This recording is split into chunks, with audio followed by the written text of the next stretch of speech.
Yo, what up guys, it's Francisco and I'm going to be doing a quick bike check.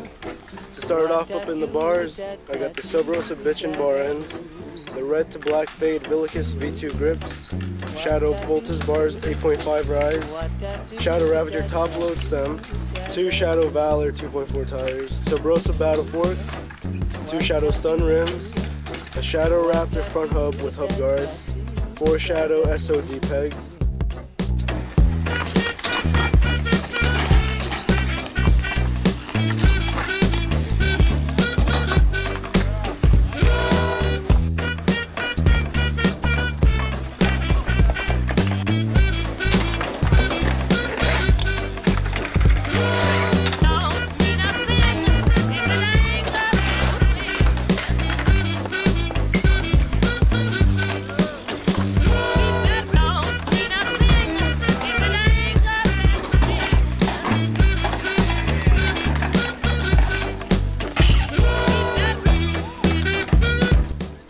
frame is a Sub Rosa Villicus Prime.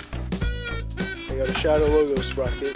I got a Shadow seat post. I got the Shadow Ben Hucky signature seat. Shadow half-link chain, Sub Rosa Bitchin' cranks. Shadow Ravager pedals plastic. Shadow BV. The back hub is a VTR with Kamali hub guard and drive side hub guard. That's it.